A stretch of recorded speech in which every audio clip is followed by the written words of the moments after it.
back today with a very important session on globalization, global news, and the role of the national media.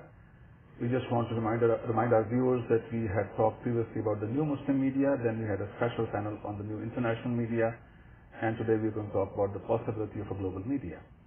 When we say international media, we are still looking at nation as a unit and interaction among these units. Then when we talk about globalization and global media, we are talking about the whole world being a single unit and forms of communication and patterns of communication that are emerging within this unit. Today we have four very distinguished panelists to address those issues. First and foremost, we have Mr. P.J. Mead, who is head of ARY One World News, and he is the head of Europe and U.S. divisions. Then we have Ms. Dubinsky, who is from Soviet Union, and now she is the host of a program called Talk to America, a Russian language program, call-in program that is listened into and talked into by a large number of Russians living in that country today. Next we have Delinda Hanley, who is a friend of the community and news editor for Washington Report on Middle East Affairs, one of the very few newspapers that gives a balanced account of Middle East situation in this country. And finally we have Mr. Heil, who was a former deputy director of Voice of America, and he's also author of a book that I'm holding in my hand, very appropriately titled Voice of America, A History. So partly we are going to review this history today, and I welcome all of you. Now let me ask you, since you are all participant observers, is there a real possibility of globalized news, or global news, where we don't look at the perspective of one country, but find some objective transnational perspective? Example will be what happened between England and Iran. England says they were kidnapped, Iran says they were arrested. Is there a neutral point for global news to take, and can we transcend that moment into a moment that doesn't take a national point of view, but have some perspectives that are relatively objective vis-a-vis these national stands? I think that would be very difficult, but I think not impossible. I think information is available from so many sources. Joseph Nye, who has talked about soft power, later renamed smart power, of Harvard University, has said that there is a paradox of plenty. There are so many different sources of news in the world, and people tend more and more to multitask, as I think we were talking about before this program, where they're doing a number of things at once. Attention deficits, then, are growing. So you have a paradox of plenty in terms of information, and then an attention deficit. And so the big problem will be how to overcome all of that. Can there be a single source? I suspect not. I think people will more and more be comparing the rich variety of viewpoints that they will get on the air. And I think Al Jazeera English is an example of trying to head in the direction of accommodating perhaps the different interest patterns than are usually ascribed to Western media in a universal language. Now, Mr. Heil, you have hit so many interesting points in one go that I feel the need to go over some of them one by one. There may not be a single source, but is it possible to have some standardized language? As Hirsch has said, cultural literacy does not depend on other things but to know certain words and concepts and terminology in common, stock ideas in common. Can there be certain international standards of looking at things that are applied in common then? And people will still have difference of how they apply them, how they interpret them, how they relate to them, but there will be some global norms and standards of observing, reporting, and discussing. Is that possible? That would be very interesting if you had a consortium of major national broadcasters and international broadcasters to discuss that very topic. I think it would be fascinating. In practice, very difficult, although I cite to you the example of Sesame Street, with which you're probably familiar, and Sesame Street does it, in my view, in exactly the right way.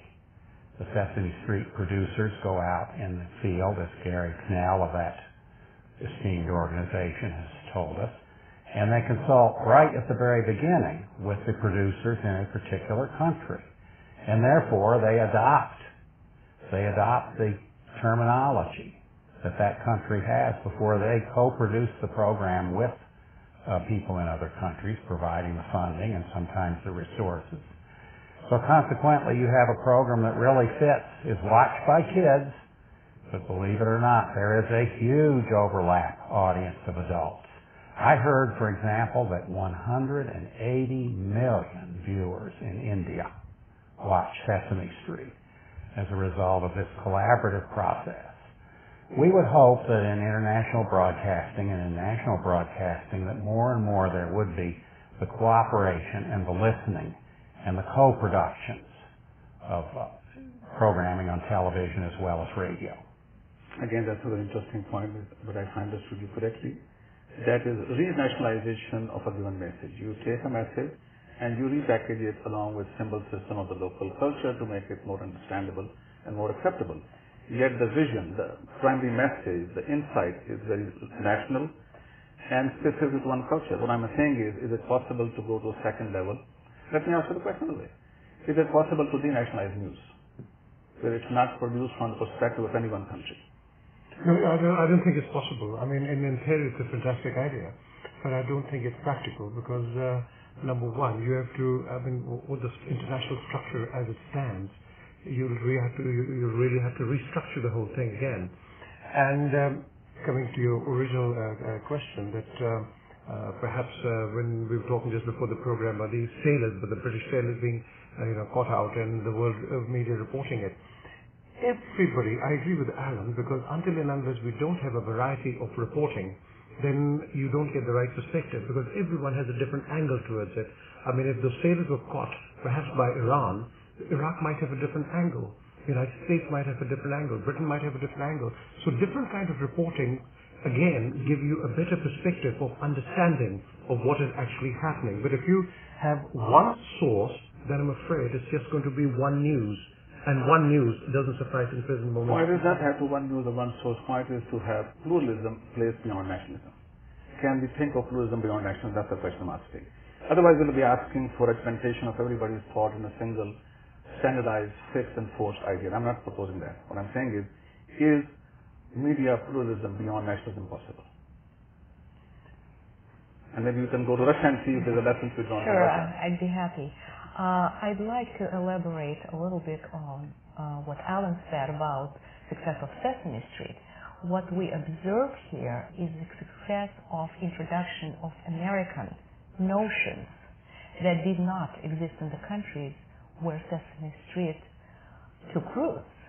And that's a different, actually, notion and a different matter. The way historically attempts to create these common language, this common understanding, one perception of everything. And the good example of that is the common language Esperanto. We know where it is now. It is dead language, right? So culturally, I don't think it is possible to create the same perception of the same matters. Culturally, historically, people are different. They will always perceive things differently. And that's the advantage of communicating, of creating joint programs, of working together more, of communicating more, because you can always discuss different matters and you can find consensus, because that's how the truth comes out. Okay. Well, it looks like we are going to move in the direction of nationalist but cooperative moves. Will that be your judgment also? I think that that's the only way to go, really. It seems like language is so fraught, like a Palestinian terrorist and one, and is a freedom fighter. How can you decide? And if you have one superpower right now, what if they decide to do it Fox News way? That won't be a service to anyone.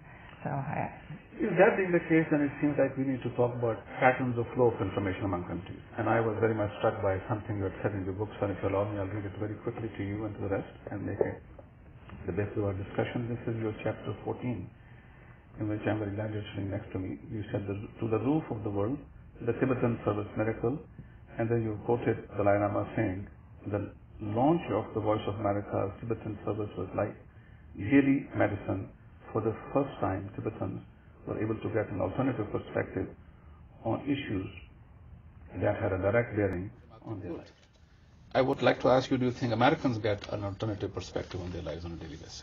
I think increasingly they do. Maybe I'm an unusual viewer of television, but I certainly would not miss an evening without tuning into BBC World to get an idea of what's going on in other countries. usually unavailable on American media. And I think more and more what you will have developing is what I would call the pluralist media consumer.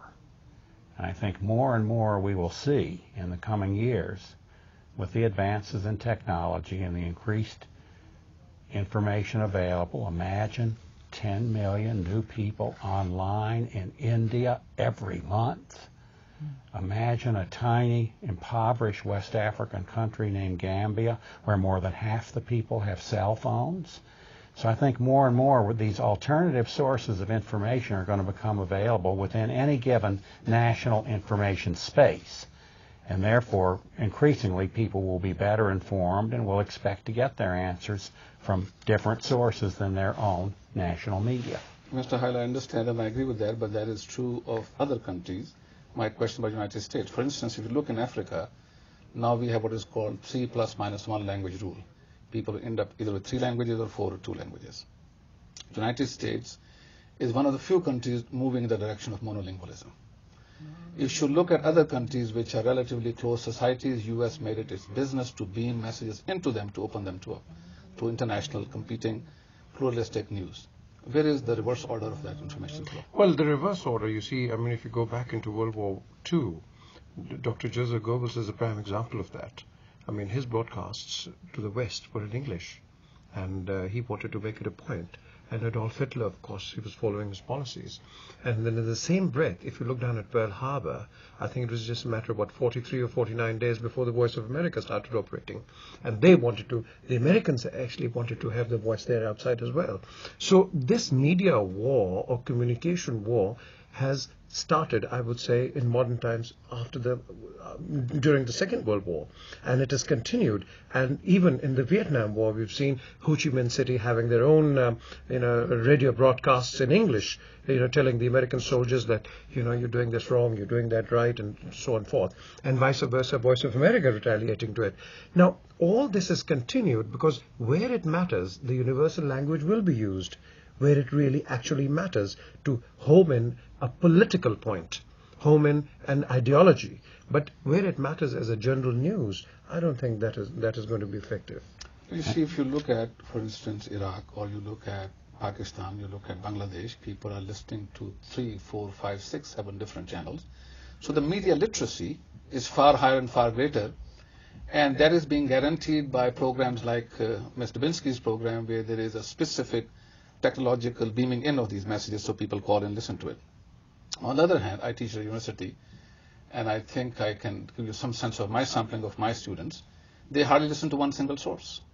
So what I'm saying here is, where is the equivalent of that open, globalized society where we say nationalism is not going to change or disappear anytime soon? Fine. But even the context of multinational pluralistic perspectives, are they flowing back into this country? Well, I think one thing that is happening is that if you look at the proliferation of English language channels around the world, you have the Chinese now with a 24-hour-a-day website. You have Russia Today going on the air also with a 24/7 service. You have the Iranians expanding their service. You have even the French with an English television service that's now up to 8 hours and will be increased shortly. So there is a move toward using the universal language as a transmitter of a variety of ideas. And so that may be partly what you're asking in terms of the United States. I'm asking exactly that, but I'm also sort of not asking you to comment on the fact that in 2004 at the Democratic Party convention, when Al Jazeera had their banner up, they were asked to take it down. Al Jazeera, even of today, they have 98 million households worldwide. They have only 150,000 in the United States. Most of them through satellite system in the Dearborn and Michigan areas. So why is, when we are promoting competition in other countries by all these artistic means and these technological means, we are blocking the same pluralistic competition of ideas and news sources in this country? If it can be done, because I think the thing that I've noticed lately in studying the media internationally is that Al Jazeera is on the website. And more people, more and more web viewers are looking at it in video on the website, regardless of whether a station grants a license. That hardly shows us the openness of the society to a competing idea. What would you say? they're not permitted to go on the airwaves, and that is ridiculous. So there is a Russia-like, ban on the flow of news into this country. What we are saying is they should the principle is wonderful, let there be free flow of information in all directions. Well, there is actually freedom for this flow of information. Russia today is not the only example of penetration of Russian media in the United States. They do have, well, I can tell you, they do have monthly or even weekly editions of Russian newspapers in the Washington Post, in New York Times, so you can read a lot of Russian, perspective of world events or of events in Russia itself. Now, a lot of Russian channels now are working on having their satellite broadcast here in the United States, and Americans are open-minded to that. Russia is blocking American broadcast. It's a different matter. But nobody is blocking Russian broadcast here in the United States. They do have Russian channels here. True, but and not only Russian, by the way. You can watch Arabic, you can watch, in French, you can watch in German, any languages. If you have cable television, well, I understand it's not that democratic. Some people do not subscribe to cable. But if you do have cable, you do have access to a to a variety of languages. Even cable has not given access as yet to Al Jazeera English, all right? So the first channel that has truly started to compete, located in a different paradigm, BBC is located in the same paradigm. This was the first major channel located in a different paradigm, has been blocked. So I think this is where U.S. is failing to live up to its own ideals and principles. And that's the question of, what I want to ask you is, what do you see the shape of news in 5 years, 10 years, 20 years? Do you think these difficulties are going to be overcome, these hurdles will be removed, and there'll be free flow of information in all directions, or this will be the continued pattern of news? See, this will change. Obviously there'll be a time when it has to change. I mean, as much as Al Jazeera, when it first came, it came with a big bang, and everybody started looking. I mean, the regular channels and the regular media started looking. Excuse me, but who is this? And where are they coming from? And then all of a sudden, after a few sensational news items, particularly relating to bin Laden, this channel actually made inroads, and people started looking at it. And then, in the same breath, this channel was banned in Iraq for certain reasons, and it was banned for 1 month. And then here, as you say, why isn't it being allowed here, is probably because I feel the authorities might feel that it's probably not giving the right message. Because here... But that is the argument of every dictator, that you're not giving the right message, and they always have a reason to prove that. Do we have a dictator here? Well, partly it's a dictatorial regime in the sense of not allowing that information. It need not be a dictator. It could be a democratically elected leader acting as a dictator when he or she does not allow the rule of law. For instance, in this country, Judge John Gleeson on June 14, 2006 said, if you are not a citizen, you can be arrested solely on the basis of your religion, country of origin, or ethnicity, and held indefinitely without explanation. Go and look at the New York Times front page. David Cole has filed a suit against that. He has not been able to get it overturned. When in the United States a judge says you can be arrested for being a Muslim indefinitely without explanation, that's the definition of fascism. So US is because it mistreats people and has dual standards. But that happens everywhere in the world. But that doesn't make it right, does it? No, it certainly doesn't. But at the same time, as we say, we are coming out.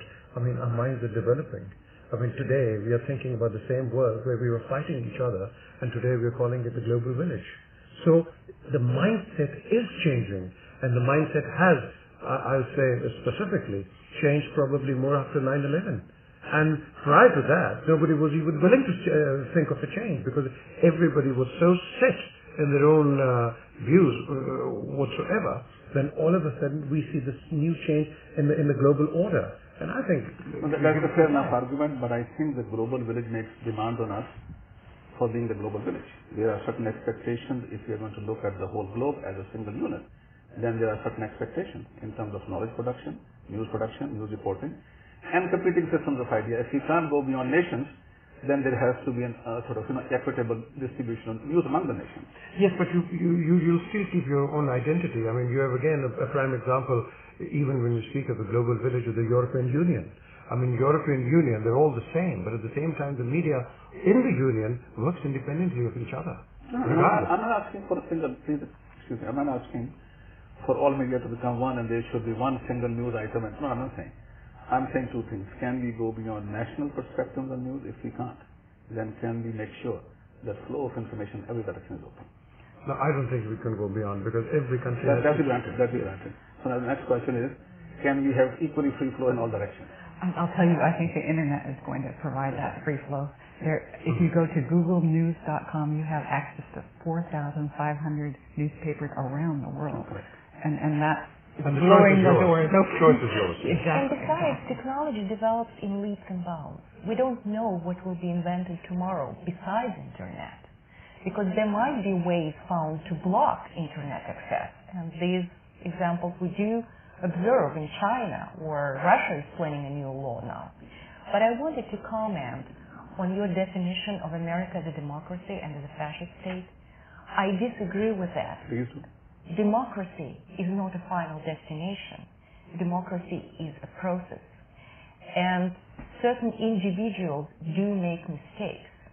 But the democracy is when we have checks and balances, when we can tell the judge, you are wrong, and there will be certain mechanisms, certain tools to show him that he is wrong and to make it right. And I think that's what America is about. And again, people do make mistakes. And there are cycles in American history. And one of the very best checks and balances, to borrow Ina's term, is called an election. Exactly. And it may be very, very possible Mr. Heil, it may be very, very possible that because of 9/11 even, and the realization on the part of the large body of Americans that what happens out there, what happens over there is important, that it may be that you will have, in the next election cycle, a president that's far more attuned to the needs to have a conversation with the world and not just speak unilaterally to the world. And I think that may well happen. And I think that will have reverberations in the judicial system in the United States and certainly in the way Americans receive information. Mr. Heil, I feel the need to ask you a question on behalf of people who may think differently. The following question. I think there's little too self-serving understanding of the history. There was not a single election in this country that could change slavery. There had to be war. It was U.S. Supreme Court in Dred Scott case which had said blacks are not only not citizens, they are not people, they are private property. There was no legislature that overturned that. There had to be a civil war. In 1896, Plessy versus Ferguson said separate was equal and therefore constitutional. It was the street power that corrected the state power. So what I'm asking is it going to be simply the goodwill of the people who rule? When they change their mind, there will be a different way of dealing with people? Or there has to be a critical analysis of these practices by the civil society and the live street in this country? As we talk about Arab street, I'm talking about American street, has to be responsible for the American street to look at not only these causes but free flow of information. Because my concern is, when I look at the flow of information, that American good people are getting such one-sided information, they are bound to come to one-sided conclusions. For instance, in terms of Iraq, let's look at the multiplicity of sources. How many sources are cited here? And I think Chomsky has repeatedly documented, New York Times, the best publication, in terms of the one-sidedness of their news. So what we are accepting, I'm accepting American principle as best principles, but I'm saying, are we honestly applying those best principles to ourselves in terms of open, multiple, competing, pluralistic flow of information, where we see people competing in terms of understanding and interpreting our history? That's the question. There is a balance to it. Blogs. You can learn truth if you perceive it differently from many blogs. Such as free access to information, you can't hide anything. Don't you agree with that? I do, and that I think is a ray of hope, as was said earlier. But I think that does not exonerate the television, the radio, and the newspaper from their responsibility. Blog is, instead of them, not in place of them. It's like a separate avenue that opens up in a small way, and very few people join a single blog. You can't have millions of people joining blogs. Millions will continue to get their news through the interpreted news that's made available through major channels. And also, may I add that new news, which is a new avenue, and that is coming out through SMSs. I mean, if somebody wants to break a news, I mean, it's all coming through mobile technology. I mean, no matter where you are. And that's a new avenue which I fear is going to be used a lot more. I will not fear it. I will welcome it and say, I hope it's going to be used out more, but these are tangential possible means that may rectify, all right? What I'm asking is, in the world, the United States for the foreseeable future is going to be the leader, and people are going to make decisions that are going to affect hundreds of millions of people. Are we saying the flow of information is judicious and fair, back and forth? See, it's a very difficult question. I mean, when you go back to the times of the slavery, there is more slavery now than there has ever been in the history of mankind. There are 27 million children are in bonded labor. They're in slavery all over the world, and yet nothing is done about it. So, the news faction, wherever you drive it, wherever you take it, I think we have to see it who's doing what, and what are your priorities at this present or at any given moment in time. I mean, the priorities seem to take precedence over a lot of issues, and particularly about this slavery issue. I mean, this is a major issue which no one is really talking about at this present moment in time. That is the role, if I might say, and that is where international broadcasters like the BBC and the Voice of America can make an enormous difference, because they will throw what I call the Klieg lights on a problem of slavery. A VOA series on child labor in India was an award-winning program series several years ago. If we continue to base a lot of our programming on the need to be, as I say in chapter 18 of the book, Voice of America, a voice for the voiceless. And that is a very, very important quality. And if we are that, and truly that, then we can begin to at least illuminate a different perspective, not only in our own country, but abroad. And in our own country, you can see things opening up in the United States, because now people can go to voanews.com and they can avail themselves of much of this very, very rich information that nobody seems to be much aware of in the media. But eventually all of this is going to come together, and you will have, because of the paradox of plenty, to go back to the original phrase, you will have the traditional media, I think, having to react. They're going to have to start to cover things that they are now not covering in order not to disappear. Be extinct or be distinct or be extinct is the word, and they will recognize that. I hope. Well, don't you think readers can write to their newspapers and magazines and radio shows and say, we want this covered, and really have the voice of readers come out? You think we can change things individually? Well, let's look at your publication, which is so dear to me at least. How many mainstream channels or newspapers cover that news? For instance, I went to Voice of America and looked at Judge Gleason's news was reported there. I went there and saw if the verdict about Professor Samuel was reported there. Not one of the major issues have been reported. When there are Muslims killed in this country, shot dead by bigots, it's not covered. For instance, General Birkin, when he said, I know my God is the true one and they're not, was it covered by Voice of America? So we are very... The sole superpower, nationalism, and future shape of news. In that regard, I see American ideals as the most wonderful and the best ideals. I support them and accept them 100%. And I think it's wonderful to open up a closed Soviet Union and make it Russia and make it so open. What about here? So the fact that there are 27 million children in bondage is not a justification for lack of flow of news in this country. So I'm suggesting is why is it at this time where there is such a major civil rights crisis in this country that there is no discussion of that on Voice of America back and forth. That's not there. May I ask you a question? Please. Did you just read the content of the Voice of America site? Did you try and listen to audio files? Because I'm sure you would find a lot of discussions, not only straightforward reports or feature stories, but discussions on the exactly issues, that you just mentioned. There is a series on the Voice of America called Focus. That's right. And I would be very, very surprised, although I cannot cite you a date, but I would be very, very surprised if that program had not covered this very topic. All right. I have been on Voice of America myself many times on the round table, but I have not seen any discussion as a news item of this matter on Voice of America. You may be right, not as a news item, but we have other formats, programming formats, where it could be featured. Fair enough. I think it's there, but I think the basic responsibility when an event of that nature occurs is news reporting. When it's not on the news, then it goes to a secondary forum where it might be part of some other discussion. But really what I'm saying is, if the shape of the world is media pluralism, how do we conceive that shape in this country? It cannot be more of the same. It cannot be 300 channels that have the same perspective. It has to be 310 channels, where 300 have one perspective and 10 have different perspective, not the same, but 10 different perspective, 11 perspective all total. And then I would disagree with you that news reporting under that circumstances would be the best way to communicate. The best way to communicate actually would be a talk show where different ideas could be discussed and different approaches.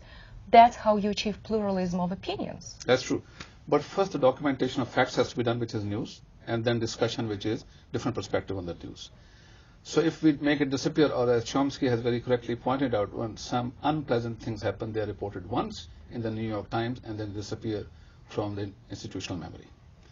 On the other hand, we keep certain unpleasant things attached to other people very much in the institutional memory.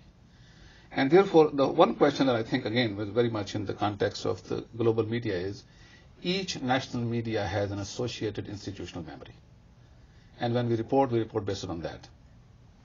Do you see any chances of transcendence, expansion, rectification of those institutional memories? No, I don't think so. Because I'll tell you that, for example, after 9/11, CNN and Fox reported America under attack. Now, America wasn't under attack. It was an act of some irresponsible, I would say, people of the lowest order who did what they did, in New York. But when it came America under attack, and this broadcast was being seen in all the countries, and particularly the Islamic countries, the image was given as though there was a fight going on between Islam and the United States of America. Now, this kind of hype, which is created from one side, will have a negative result. America was never under attack at any given moment in time. It was the act of some callous, ignorant terrorists, and some bunch of them. That doesn't mean the rest of the world is like that. But when the media comes along and tries to portray all of this, then yes, there is a negative result out of it. In the 1965 war, I do remember that the Voice of America, when Pakistan was at war with India, there was a big news, Voice of America, let's listen to what they say. BBC, let's listen to what they say. And all of a sudden, people were looking towards these two main institutions to see as to what the real news was, because no one was trusting the local news around. And to authenticate, it was the Voice of America and the BBC. Absolutely. So, over the years, what has really happened is that the media has taken everything in their own hand, and they play the tune as they like it. Now, sometimes the tune works, and sometimes the tune doesn't work. And in this instance, unfortunately, the tune hasn't worked to what you're trying to refer to. Yes, what I'm saying is among other things you have actually anticipated my next question, and that was region by region relationship, all right? So we have a situation in the Middle East, for instance, which I think has been exacerbated by the type of coverage. But again, I think the rectification is not to lessen it, but to expand it, make it more. I'm not calling for less, I'm calling for more. So maybe many more perspectives are given. U.S. occupying authority has a more open-minded attitude towards flow of information inside Iraq than inside the United States. Right? But let's look at South Asia, for instance. What's the flow of information there, and how do we see it integrating into the larger scheme of things? One is the model that was very correctly pointed out, the cooperative model, which I think is a very important model, needs to be followed. And second is the model of people now. I think your own channel, ARY, takes many things produced by India. I don't know. They're not even modified. They just sort of know. I think. Not from India. We don't take anything from India. Is it not Geo? us. It is. Sorry. Geo. Yes. In Pakistan, recently they have, recently I mean 7 years, they have licensed 23 news television channels, and many of them are doing that. So there is a cross-pollination of ideas. There is cooperative projects. There is simple borrowing. And now there is hybridization of the programs where people from India and Pakistan and Bangladesh come into the Middle East. Joint programs are done and floated. Then if you look at the Indian movie, for instance, Bollywood, that has another feature where you have mixing of languages. You have songs in English and Hindi and Urdu and some other languages, and you have dancers from all over the world who come and combine. To me, this seems some transcendence of the national color and national factor. It may not be comprehensive, but it's there. So I'm just wondering, how do you see being in South Asia? How do you see? See, first of all, in South Asia, let's get one thing right, is that people in South Asia do not have the same command of English as perhaps in the West.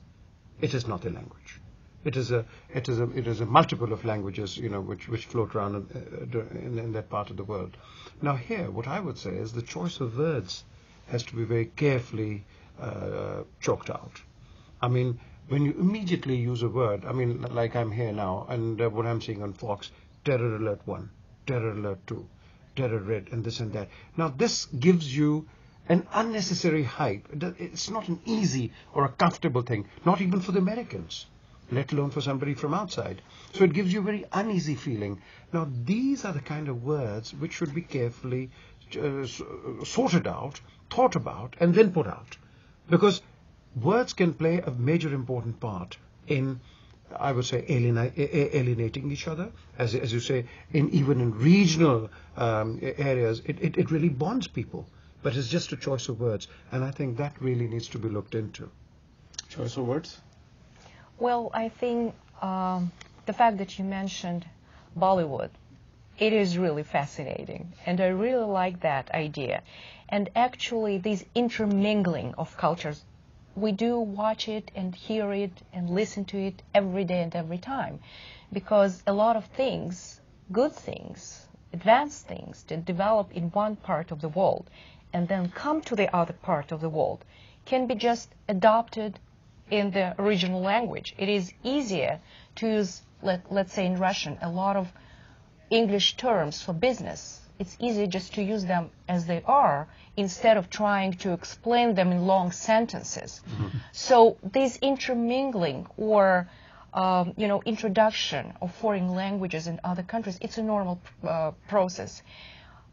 It irritates a lot of people, and they try to keep this, pure, language of their own.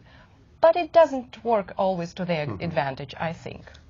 Yes, and again, even in translation, when the literature is there, for instance, one reads Haji Murad by Tolstoy.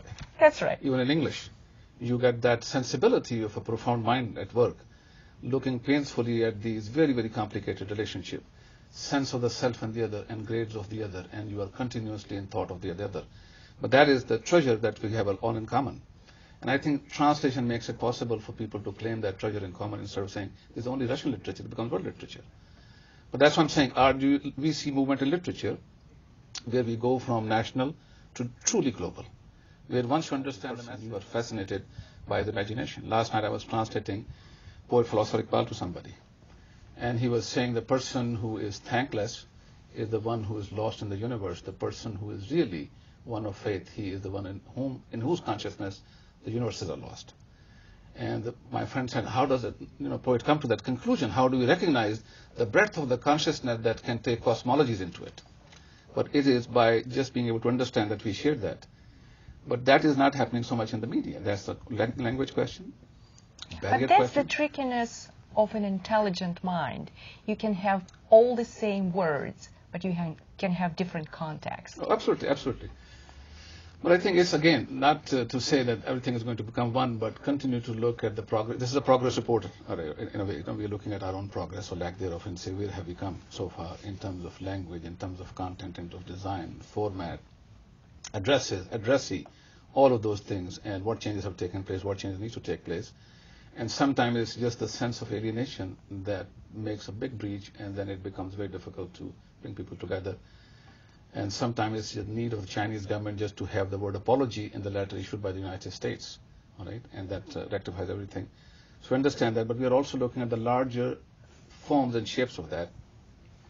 It's very simple. See, if we go in even a larger sort of a shape and form, in the words of Khalil Gibran, the Lebanese poet, he said, wisdom is not in words, it is the meaning within words.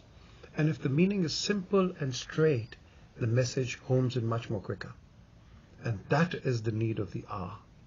That is the need of the hour, because we are fighting a global illiteracy rate. We are fighting a situation where there is fanaticism. We are fighting a situation where there's extremism. We are fighting a race where there's poverty. We are fighting a race where there's unemployment. We are fighting a race where there's not enough food in the world. And are we fighting those fights? Yes, But this is what I'm coming to. We need to be explaining to people in the simplest possible of manners, rather than taking them to Timbuktu and then coming back in and putting in the same thing. We've got to be absolutely straight to the point, make it simple, people will respond. Well, you see what you said earlier, the list that you gave very eloquently is the list that Willy Brandt in his book North-South, A Scheme for Survival has listed, and he has said for each tank bought, how many primary schools can be built. But they are not being built. We are buying the tanks. So therefore, the discussion of tank and school has to be simultaneously there. Gibran also said, nobody could make me speechless but one who asked, who are you? So words and words of self-identity are always going to be there, and one has to look at them. One of the problems I see in the United States, which is by Charles Taylor in his book on multiculturalism, he says, it's very easy for us to agree that we are all equal politically. But we cannot agree that all cultures living in this country are equal. And that creates a big question of larger unity within the country. And he quotes one of the writers, he says, when the Zulus produce their Tolstoy, will read him. Now, many people have commented on that, that says that is a Eurocentric view, first of all, to think that Tolstoy is the ultimate author, and then to think the Zulus have not produced one, and then to be the judges of whether or not they have produced one. So this is not the question of equality of a person on the street as an individual. It is the equality in a multicultural, multinational society among groups that has to be reflected on. And therefore, not only the word, meaning of the word is always sort of subject to speculation. How this speculation ties back to identity is all the question. Group identity, individual identity. And you, my friend, are not only the one reporting the identity, you are some way also shaping the identity. I'm awed by your power, and I ask you, how are you using that power? See, whenever you're in that driving seat, I mean, the seat where you're sitting in is a very powerful seat. And this seat can do a lot of good and a lot of damage. Now, again, as coming up to, as what the lady said, I think it's up to programs like this, which can shape people's minds. Now, if we talk positive, then there will be a positive image being given outside. Now, if we go on the negative side, there will be a negative image, and then there will be further negative thoughts coming out. So I feel that, when I am perhaps sitting in that chair or something to that effect, my aim and my job is to make sure that we have to be the eternal optimists. But I hope we are not confusing critical with negative. The difference between critical and negative. No, but we can even make the critical into a positive. That's the ultimate outcome of its process, because think and then we lead to the positive. So I hope what you do, and I see you doing it, is being critical, and then positive is the outcome that people develop on their own. And this is the whole group is here to learn. And let's take, I think we not ask Ms. Dubinsky, what are the lessons we can learn from you for the globalized village that came out of Russia or Soviet Union? From the Soviet Union, it's been a long way. And it actually developed in a very positive way at first. The very famous Russian comic actually said that it was interesting at some point after the Soviet Union collapsed. It was more interesting to read than to live. So it was really open society. It was becoming open society. Now the recent events show where it goes, because the major network, Russian news service, that is controlled by Kremlin, all its editors, all its management was ordered to have 50% of all news positive, and to end any newscast in a positive way, and to have America's image as the image of the enemy. That's an official policy of a major network. So you can draw your own conclusions from that. Well, what I draw, the main conclusion is that nationalism is well and alive, and drawing the lines again. But what can we draw from that in terms of that brief window that opened up? What made that window open up? What opened what? The brief window that, it was going to be an open society for a while. What led to that possibility? Well, that possibility actually showed how many talented journalists there are in the Russian media, how much they can achieve, how much they can contribute into the development of the civil society. which is being suppressed now, which showed recent demonstrations in Moscow, St. Petersburg, and Nizhny Novgorod. So that's what it showed. And also, that period of Russian history showed how much America lost by not understanding what it should have done to support this growth of democracy. We neglected them. We didn't help them the way they expected us to help. This notion, by the way, of not interfering into internal affairs, let the democracy grow on its ground, didn't work in Russia. They needed our help, and we didn't do it. And now what we see, actually, we see a very special way of evolving of Russian democracy, managed democracy. Do you understand what it means? I don't. So, and there is no special way for a democracy. So this period in the development of Russian media showed that there is still hope. I believe there is still hope, and I am an optimist in that regard. But currently, maybe, elections will change something, but there is not much hope in that regard. Because everything is being dictated from Kremlin, basically. Can I wear an optimist's hat Absolutely. for a moment? I mean, Please there are two things that have happened recently that have struck me. Have you heard of the responsibility to protect? And that's a UN doctrine. Here you had a rather, I think most people would call it, dismal session, the World Summit of the United Nations in 2005. And a lot of the rather more constructive elements were discarded and watered down through the intervention of various parties, the United States and others.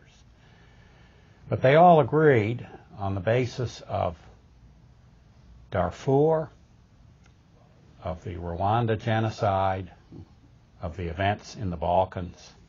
They all agreed that for the first time the international community had a responsibility to protect citizens in another country.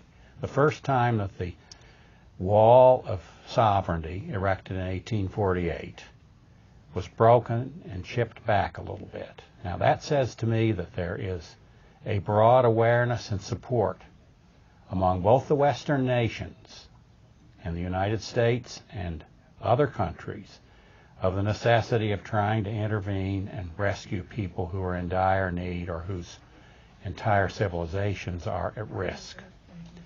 That would be one view of an optimist. A second view would be the satellite bouquets. And when I say satellite bouquets, I mean I was driving with a chap who has the XM radio, and he had subscribed to a service of international stations. And in the space of 24 hours, he could hear all of these different viewpoints and the programming of all of them and arrive at his own conclusions, weigh one aspect against another aspect, one viewpoint against another viewpoint. It seems to me that technology, along with a growing awareness of the world on the part of many people, and those who are subscribing online, and as mentioned earlier, the SMSs and the podcasts and YouTube even, although I say that with some reservation because it's not altogether public good, but all of that is creating a more informed world. And as the world becomes more informed, I think people will be arriving at conclusions based on more sources.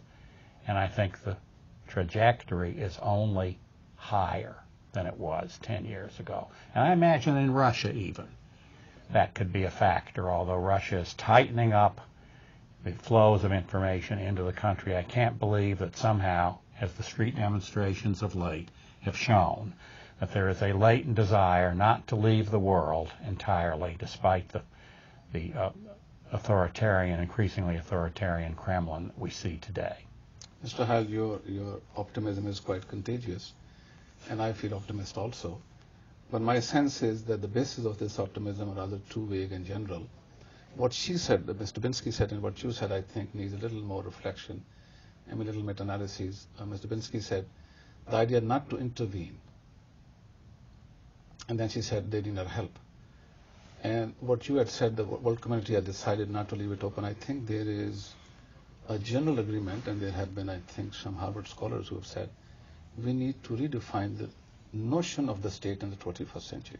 No state should be allowed to do two things, to oppress its own people and start a war against others. I'm all for that. But the point that Mr. Dubinsky made, and I'm not dismissing it, and yet I think it needs further discussion, when we say a country like Russia needs foreign intervention for the inculcation of democracy, then we cannot but compare it with Iraq, what happened there, inculcation of democracy by force. So there are very serious consequences of these ideas. It is the whole question of ends and means. Not only the ends have to be democratic and peaceful and based on the consent of the governed, the means also have to be the same thing.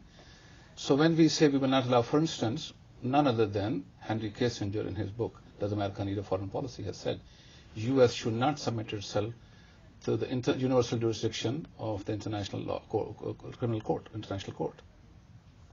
So then we are saying everybody else will be subject to that kind of intervention except us. Two problems. One of double standards, and second is the issue of where you go into countries and reorder their systems against their will or at a rate that they are not ready for.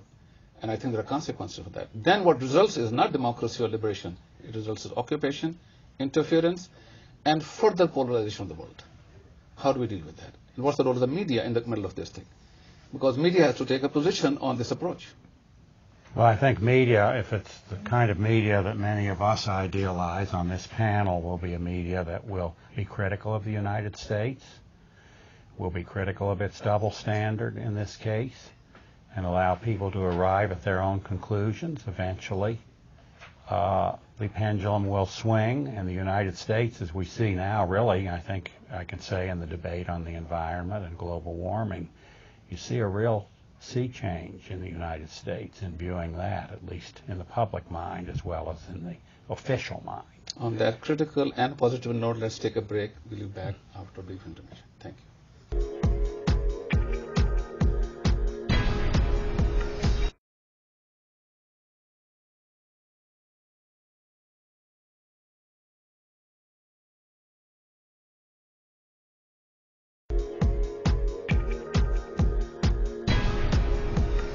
Ms. Delinda Hanley, you have a unique perspective on news within the United States. You have a small publication that speaks unofficial truths.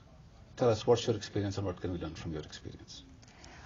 I am very worried about our U.S. media. I see the media becoming tabloid news hype and not talking about important things like Dr. Sami al-Arian's arrest and all the things that really matter to our human rights in this country. And I'm very concerned unless newspapers and magazines are allowed to talk about these things, and the television is just, it's turning into tabloid television instead. So I'm more worried about U.S. media than I am about international media. I think when I travel, I see people overseas know so much more about our politics than Americans know.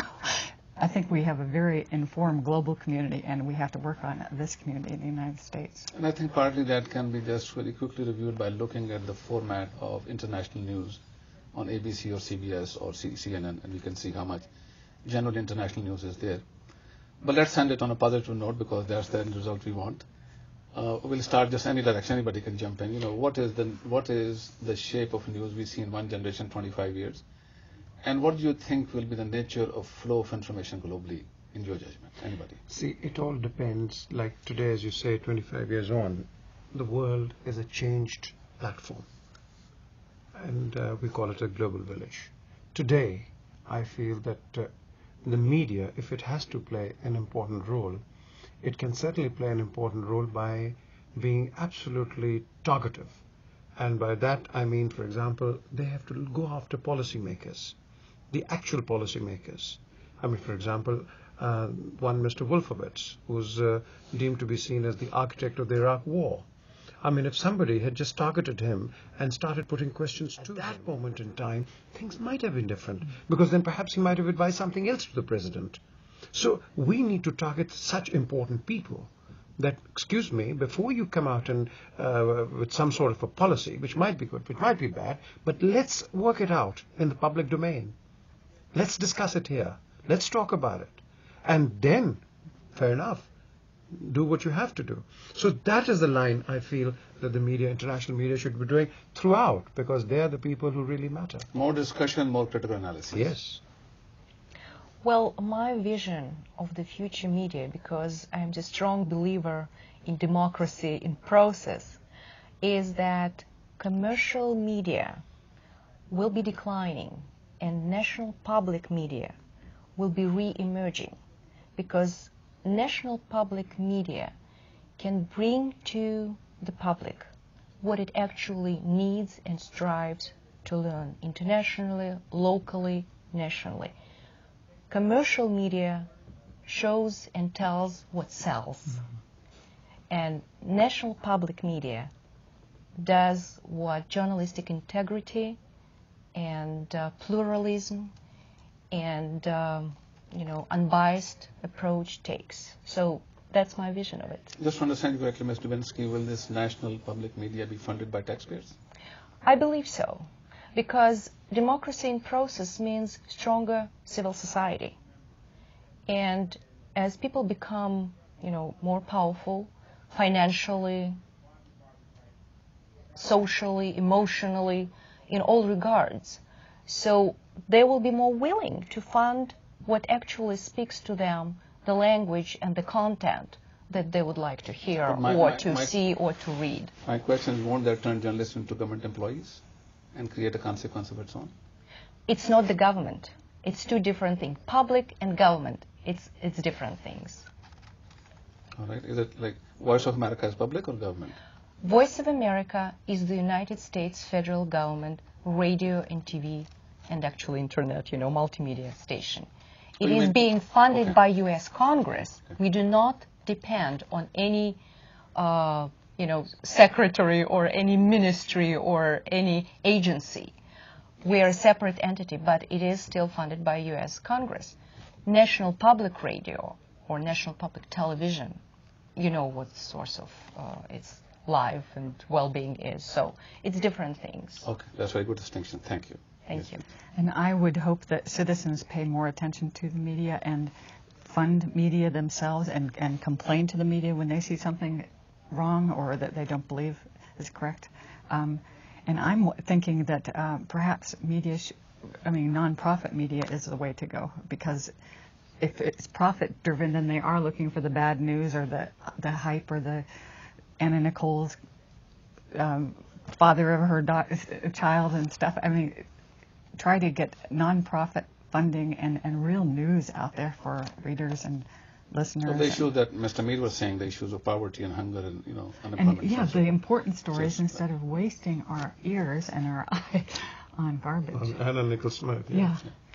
And so Absolutely. I agree with all of the panelists that information and journalism has to be a serious pursuit.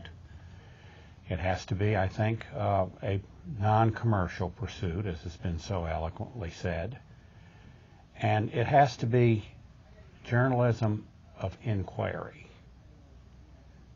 The journalists must retain their critical faculties at all times and to avoid the kind of misadventures of a Mr. Wolfowitz or anyone else.